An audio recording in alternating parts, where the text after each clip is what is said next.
Hello everyone, स्वागत छ सबैलाई नेपाल अनलाइन स्कुलमा। र आजको हाम्रो टपिक रहेको छ प्रोग्राम कन्ट्रोल स्ट्रक्चर। योभन्दा अगाडि हामीले प्रोग्राम डिजाइन टुलका बारेमा पढाएको थियौँ, जसमा हामीले चाहिँ प्रोग्रामलाई कसरी डिजाइन गर्ने, कसरी स्ट्रक्चरहरू रेडी पार्ने भन्ने कुरामा चर्चा गरेका थियौँ। तर आजको हाम्रो मेजर पार्ट रहेको छ त्यो प्रोग्रामको स्ट्रक्चरलाई भन्दा कसरी कन्ट्रोल गर्ने त, अर्थात् हाम्रो एउटा डिरेक्सनमा गइरहेको हुन्छ हैन, त्यो डिरेक्सनलाई हामीले कसरी चेन्ज गर्न सकिन्छ त हो, त्यसका बारेमा आज हामी डिटेलमा चर्चा गर्नेछौँ। र हाम्रो जेनरली प्रोग्रामको कन्ट्रोल चाहिँ 3 टाइपको हुन्छ। एउटा हाम्रो सिक्वेन्सियल, त्यसै गरी नेक्स्ट हुन्छ हाम्रो सिलेक्सन, थर्ड हाम्रो इटिरेसन। यी तीनटै कुरा छ। सिक्वेन्स त बुझिसक्नु भएको छ, हाम्रो कन्टिन्युअस एउटा डिरेक्सनमा मात्र गयो भनेदेखि सिक्वेन्स। अर्को छ सिलेक्सन। सिलेक्सनमा चाहिँ हाम्रो बाटोहरू छान्ने के, म दायाँतिर जाने कि बायाँतिर जाने कि कुन अप्सन त हो, अप्सनहरू दिएको छ भनेदेखि त्यसलाई हामी सिलेक्सन भन्छौँ। अर्को छ इटिरेसन। इटिरेसन भनेको चाहिँ लुपिङ हो क्या, अर्थात् राउन्ड राउन्ड एकै ठाउँमा घुम्नु हो क्या। जस्तै यहाँनिर हेर्नु नि, यसरी हाम्रो घुमिरहेको छ, यसरी हाम्रो घुमिरहेको छ, ठिक छ। ल, यो चाहिँ हाम्रो केही बेसिक इन्ट्रोडक्सन थियो। म तपाईँहरूलाई चाहिँ केही अब एडभान्समा चाहिँ सिकाउँछु है। र जहाँनिर बुझ्नुहुन्न भिडियो पज गर्नु अनि हामीलाई सोध्नु होला है। ल, यो चाहिँ सिम्पली तपाईँहरूले सुरुमा चाहिँ प्रोग्राम कन्ट्रोल स्ट्रक्चर भनेको चाहिँ बुझ्नुपर्ने हुन्छ, जुन तपाईँहरूले बुझिसक्नुभयो।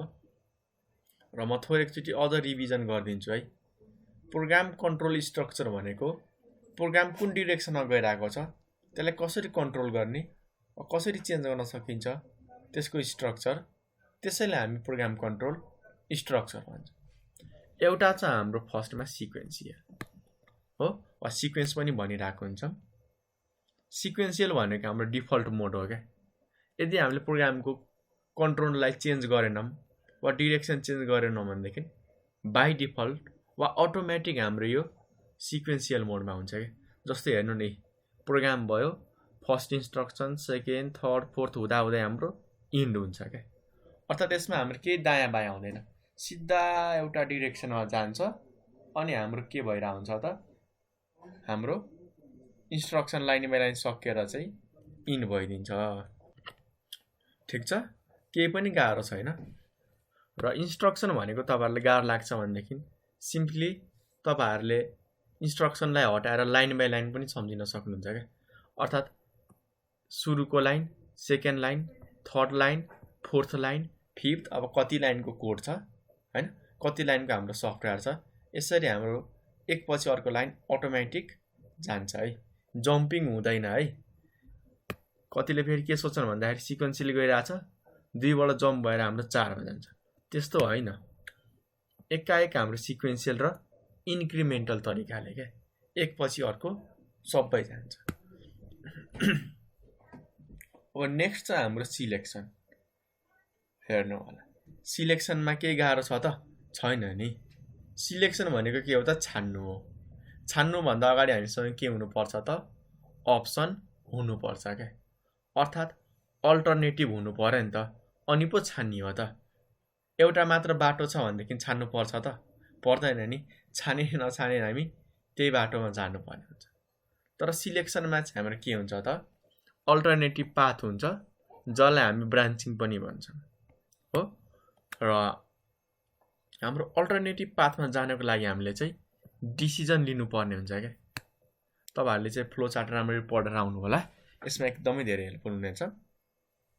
हेर्नु होला, सिलेक्सन भनेको 2, 3, 4, 5 होइन, वा 2भन्दा बढी 5 छ भनेदेखि त्यसमध्ये हामीले एउटा छान्नको लागि युज गरिने हाम्रो मेथडलाई नै सिलेक्सन भनिन्छ, ठिक छ। जुन हाम्रोसँग 3 टाइपको छ, इफ इल्स र स्विच। अर्थात् यी 3टा तरिकामा 3 तरिकाले हामी चाहिँ अल्टरनेटिभ बाटो छान्न सक्छौँ के, वा 3 तरिकाले हामी आफ्नो अप्सनहरू चुज गर्न सक्छौँ। हेरौँ न त के रहेछ। ल, 3टैको डायग्राम हेर है, हेर्नु होला है, एकदमै सजिलो छ। थोरै भए डायग्राम हेर्नु होला है तपाईँहरू, अनि एकैछिन वेट गर्नु होला, म तपाईहरुलाई सबै कुराहरु भन्छु। हेर्नु, सबभन्दा अगाडि सुरुमा छ हाम्रो इफ। इफ भनेको नर्मल भाषामा यदि त हो नि, हो? इफमा के हुन्छ त? यदि कन्डिसन ट्रु छ भनेदेखि ल यो बाटो जा, होइन भनेदेखि डाइरेक्टली स्टप। अर्थात स्टार्ट भयो, कन्डिसन चेक भयो।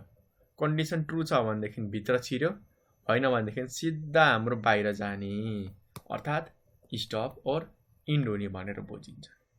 केही गाह्रो छ त? छैन नि। यो ठ्याक्कै कस्तो भयो भन्दाखेरि हाम्रो इन्ट्रान्स जस्तो के। हामीले इन्ट्रान्सको एक्जाम दिन्छौँ नि, पास भयो भनेदेखि भित्र जान पाइन्छ, फेल भयो भनेदेखि जान पाइँदैन। हाम्रो क्लासकै सम्झौँ न, हामी पास भयो भनेदेखि अर्को क्लासमा छिर्न पाइन्छ, फेल भयो भनेदेखि छिर्न पाइँदैन, हैन? वा स्कुलमा हाम्रो एडमिसन गराउने बेला लिन्छ नि त एक्जाम, पास भयो भने स्कुलभित्र छिर्न पायो, नत्र पाइएन।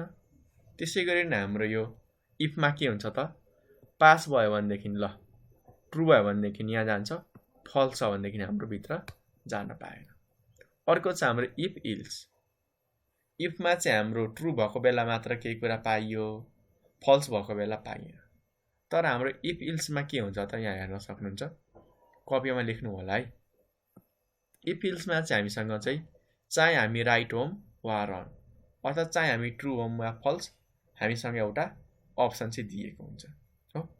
जस्तै यहाँ कन्डिसन छ, ट्रु भयो भनेदेखि एउटा बाटो, फल्स भएमा अर्को बाटो, हो? फेरि ट्रु फल्स हुन्छ एउटा और अर्को बाटो। जतिचोटि पनि राख्न पाइन्छ, एकचोटि राख्दा पनि भयो, दुईचोटि राख्दा पनि भयो, तीनचोटि राख्दा पनि भयो। केही नयाँ कुरो हो त? होइन नि, कन्डिसन त चेक गराएको हो। सुरुमा यहाँनिर नम्बर चेक गर्यो, जस्तै मैले नम्बर यहाँनिर 5 चुज गरेँ। अब यहाँनिर हेर्नु होला है, नम्बरको भ्यालु हाम्रो यहाँ अहिले 5 भयो। 5 इज लेस देन 0। के 5 हाम्रो 0 भन्दा सानो हो त?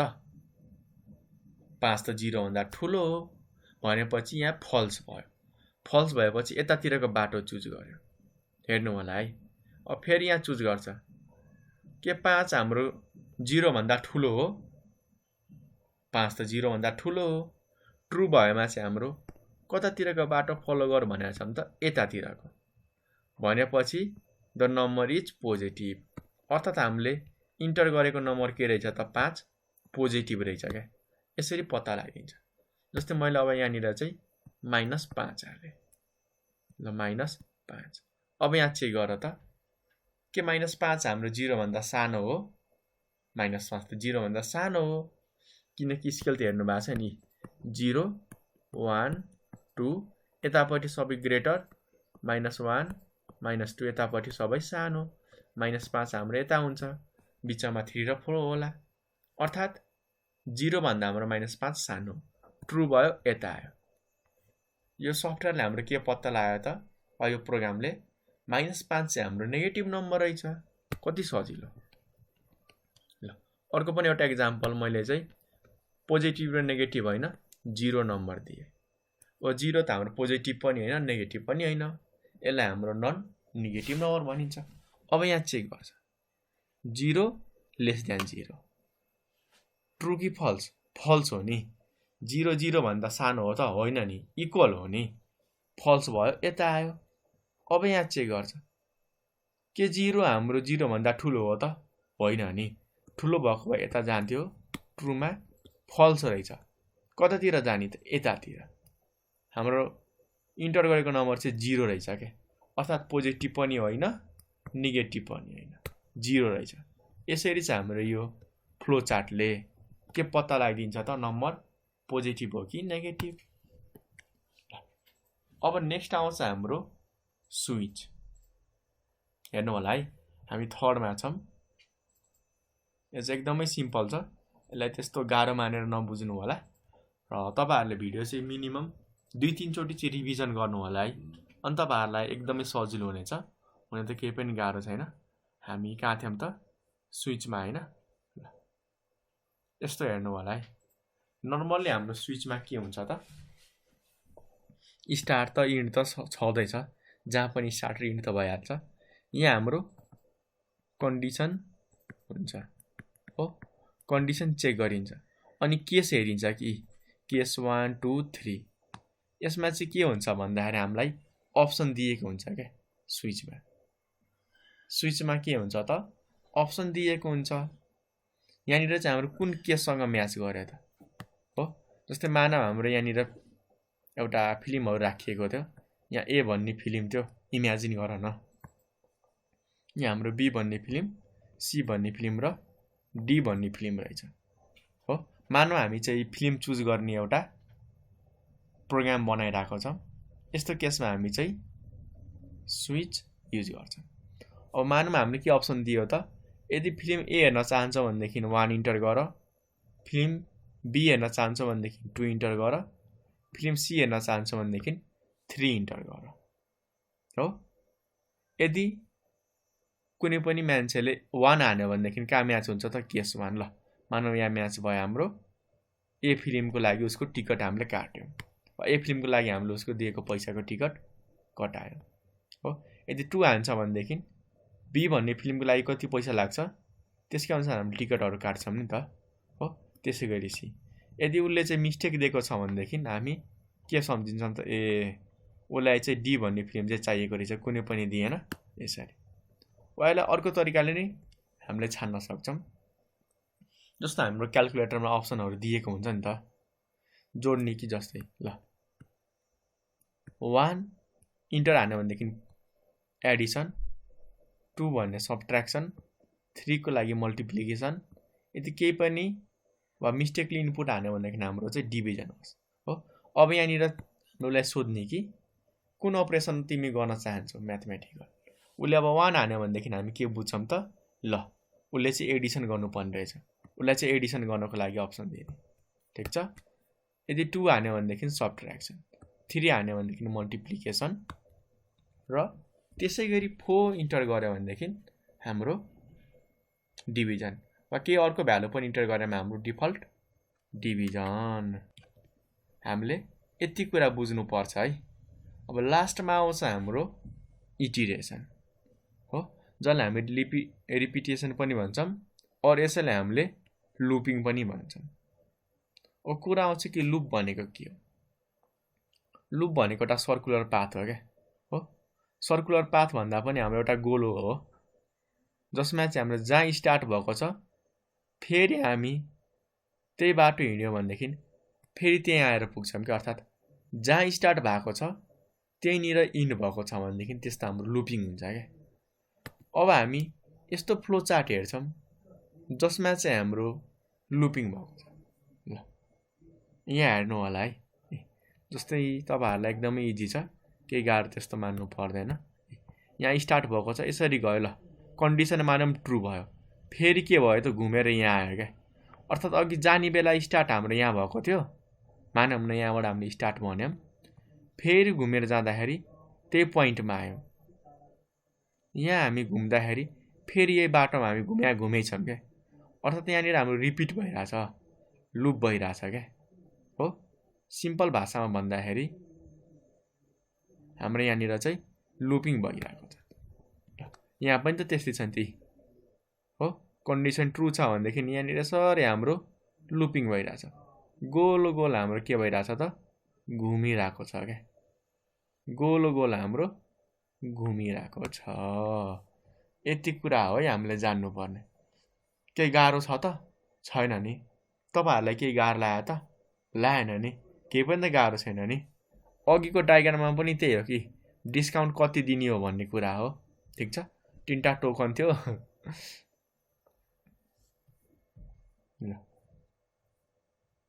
र म तपाईँहरूलाई चाहिँ केही थोरै एउटा बेसिक कुराहरू चाहिँ आज भनिदिन्छु है, जुन तपाईँहरूलाई एकदमै इम्पोर्टेन्ट हुन्छ। यो चाहिँ एक्जाममा आउन सक्छ है, किनकि धेरैचोटि हाम्रो यस्तो क्वेसनहरू सोधिरहेको हुन्छ।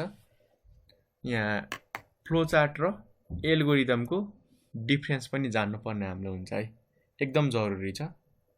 फ्लो चार्ट त तपाईँहरूले बुझिसक्नु भएको छ, जुन हामीले तल देखाएको थियौँ नि हो डायग्रामलाई। अर्थात् प्रोग्रामको स्ट्रक्चरलाई हामीले डायग्राममा वा सिम्बलले रिप्रेजेन्ट गर्न सक्यो भनेदेखि त्यो चाहिँ हाम्रो फ्लो चार्ट हो क्या। एल्गोरिदम भनेको यदि हामीले कुनै पनि प्रब्लमको सल्युसन स्टेप बाई स्टेप लेख्न सक्यो भनेदेखि त्यो हाम्रो एल्गोरिदम हो क्या, केही गाह्रो छैन। एल्गोरिदममा हामी लेख्ने काममा फोकस गर्छौँ, फ्लो चार्टमा हामी ड्रइङमा फोकस गर्छौँ। त्योभन्दा एक्स्ट्रा त केही पनि छैन। ल जानिहाल्नु त हामी अब यो फ्लो चार्ट र एल्गोरिदमको केही डिफ्रेन्सहरू। बेसिकमा जानौँ ल, दुवैको के आइडिया छ। यसमा पनि हामी स्टेप बाई स्टेप प्रब्लम नै सल्भ गर्छौँ, तर प्रोसिजर हुन्छ क्या, तरिकाहरू हामीले चाहिँ लेखिरहेको हुन्छ।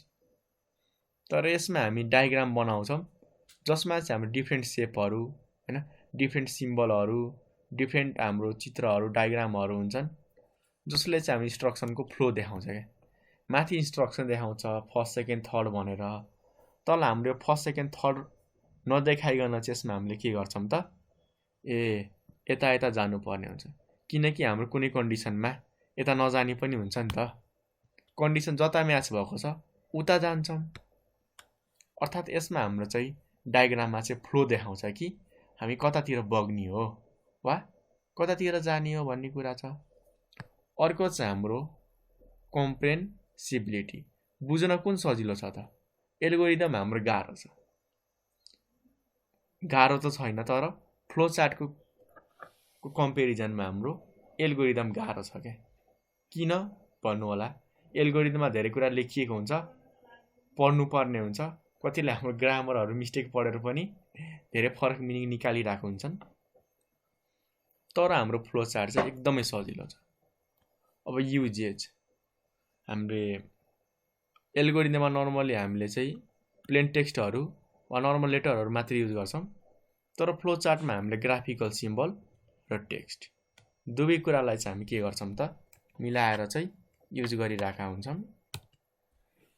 थर्डमा चाहिँ हाम्रो इम्प्लिमेन्ट्स, हेर्नु होला है, इम्प्लिमेन्ट गर्नको लागि हामीलाई चाहिँ कुन कुन गाह्रो हुन्छ, के कुराहरू फलो गर्नुपर्ने हुन्छ हैन, के कुरामा ध्यान दिनुपर्ने हुन्छ त।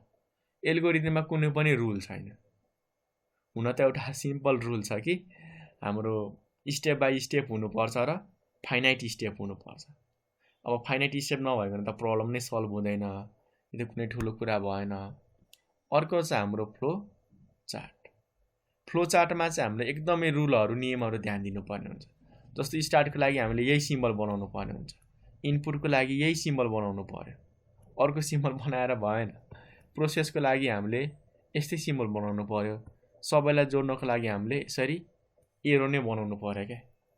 अर्थात् हरेक डायग्राम बनाउनको लागि, हरेक कुराहरू हाम्रो कन्स्ट्रक्ट गर्नको लागि चाहिँ सबै कुरामा ध्यान दिनु पर्यो, केही कुराहरू पनि छोड्नु भएन है। थोरै पनि हाम्रो मिस्टेक भएमा चाहिँ पुरै हाम्रो फ्लो चार्ट नै मिस्टेक हुन जान्छ। अर्को चाहिँ हाम्रो डिबगिङ। एल्गोरिदम हाम्रो इजियर छ, फ्लो चार्ट हाम्रो गाह्रो छ। एल्गोरिदम किन हामीलाई सजिलो छ त, किनकि यसमा हामीले केही कुरा मिस्टेक भयो भनेदेखि इरेज गरेर मेटेर लेख्न पनि सक्छौँ हो, वा केही कुराहरू थप्न मन लाग्छ भनेदेखि कपीमा पनि थप्न सक्छौँ। तपाईँले वर्ड प्याडमा बनाउनु भएको छ भनेदेखि इन्टर गरेर वा स्पेस बनाएर हामीले जहाँ पनि थप्न सक्छौँ। तर हाम्रो फ्लो चार्टमा चाहिँ के हुन्छ त, काहीँ मिस्टेक भएको छ भनेदेखि हामीलाई फेरि दोहोऱ्याएर बनाउन पनि एकदमै गाह्रो हुन्छ, र काहीँ पनि मिस्टेक भएको छ भनेदेखि पत्ता लगाउन पनि गाह्रो हुने के। किनकि फ्लो चार्ट बनाउने बेला हामीले सुरुमै ध्यान दिएको हुन्छौँ, सुरुमा ध्यान दिएन पछि त्यो कहाँ मिस्टेक भएको छ पत्ता लगाउनै गाह्रो हुन्छ क्या। कहिलेकाहीँ सिम्बलै उल्टो बनाइदिएको हुन्छौँ, लेख्ने बेला उल्टो गरिदिएको हुन्छौँ, ठिक छ। ती कुराहरूले गर्दाखेरि चाहिँ हामीलाई गाह्रो भइरहेको हुन्छ। तर वास्तवमा हेर्ने हो भनेदेखि चाहिँ कुनै पनि प्रब्लमहरू बुझ्नको लागि एल्गोरिदमभन्दा बेस्ट चाहिँ हाम्रो फ्लो चार्ट हुन्छ है, जुन हाम्रो माथि छ। बुझ्नको लागि चाहिँ सजिलो छ हैन, तर यसमा भएको गल्तीहरू पत्ता लगाउन चाहिँ हाम्रो एल्गोरिदममा सजिलो छ क्या। किनकि प्याराग्राफ लेखेको हुन्छौँ, सेन्टेन्स हुन्छ, बुझ्न सजिलो हुन्छ। फ्लो चार्टमा त हामीले धेरै त्यस्तो रामायण लेख्न पाउँदैनौँ, फिक्स कुरा लेख्नु पर्ने हुन्छ क्या। कतिले यसको मिनिङ फरक पनि बुझ्न सक्छन्। अर्को चाहिँ हाम्रो कन्स्ट्रक्सन कम्प्लेक्सिटी। अब बनाउनको लागि हामीलाई एल्गोरिदम के छ त, गाह्रो भन्दा पनि टाइम कन्ज्युमिङ छ क्या। किनकि प्याराग्राफ लेख्दै जानुपर्ने हुन्छ हैन, धेरै कुराहरू हामीले सबैले बुझ्ने तरिकाले लेख्नुपर्ने हुन्छ। तर फ्लो चार्टमा हामीलाई केही वर्डहरू सिम्बल एउटा बनाइदिने, एक दुईवटा वर्ड राखिदिने हो क्या, खासै त्यस्तो गाह्रो हुँदैन। ठिक छ, ल यति कुरा थियो है हामीले बुझ्नुपर्ने। तपाईँहरूलाई यस पार्टमा कुनै पनि कन्फ्युजन छ भनेदेखि सोध्न सक्नुहुन्छ। आज हामीले पढेको टपिकहरू के हो त, फ्लो चार्ट भर्सेस एल्गोरिदम, र अर्को चाहिँ हाम्रो प्रोग्राम कन्ट्रोल स्ट्रक्चर, जसमा हामीले सिक्वेन्सियल, सिलेक्सन र इटरेसनवाला पार्ट पढ्यौँ। यति भन्दा मैले बिदा मागेँ। हस्त, धन्यवाद।